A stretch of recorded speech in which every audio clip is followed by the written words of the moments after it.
ये कहानी एक जंगल की है जिस जंगल में सभी प्रकार के पक्षी रहा करते थे। वैसे तो उस जंगल में किसी भी पक्षी को कोई भी परेशानी नहीं थी। बस कुछ दिनों से उनके जंगल की लाइट चली गई थी, जिसके कारण रात होने पर ही पूरे जंगल में काफी ज्यादा अंधेरा हो जाता था। बस इसी वजह से सभी पक्षियों को मोमबत्ती जलाकर ही गुजारा करना पड़ता था। इसी जंगल में एक मीनू चिड़िया भी रहा करती थी।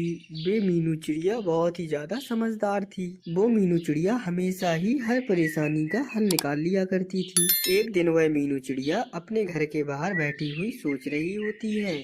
हमारे जंगल में रात में लाइट होती ही नहीं है, जिसके कारण पूरे जंगल में अंधेरा ही हो जाता है। अब हम जंगल के पक्षियों को ही इस मुसीबत का हल निकालना होगा, नहीं तो इस तरह तो सभी पक्षियों का रात में आना जाना ही बंद हो जाएगा। इस जंगल में रात में इतने अंधेरे में तो कोई भी पक्षी अपने घर से बाहर नहीं निकलेगा। मीनू चिड़िया के घर के बाजू में ही एक कालू कौवा भी रहता था।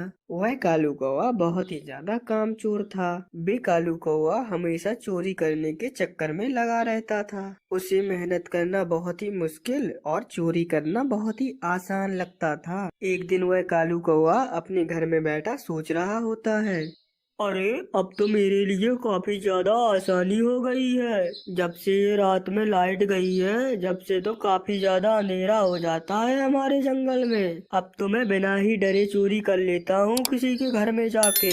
मैं तो बस यही चाहता हूँ कि अब कभी भी इस जंगल में लाइट ना आए। अगर लाइट नहीं आएगी तो मैं ऐसे ही आसानी से चोरियां करता रहूंगा। और अगर लाइट आ गई इस जंगल में तो मेरे लिए तो काफी ज्यादा मुश्किल हो जाएगी। इससे पहले मैं कितनी मुश्किल से चोरियां कर पाता था। बस भी कालू कौवा यही चाहता था कि कभी भी उसके जंगल में लाइट ना आए। मगर एक दिन जंगल के सभी पक्षी एक साथ बैठे हुए होते हैं। अरे पक्षियों, अब हमें इस जंगल में दोबारा लाइट लाने के लिए कुछ न कुछ सोचना होगा। हाँ पक्षियों, हम इस अंधेरे की वजह से रात में तो किसी काम से भी बाहर नहीं जा सकते हैं। और जंगल में लाइट ना होने की वजह से अब तो चोरियां भी काफी ज्यादा होंगी, क्योंकि सभी चोरों को पता है अंधेरे में चोरी करना आसान होता है।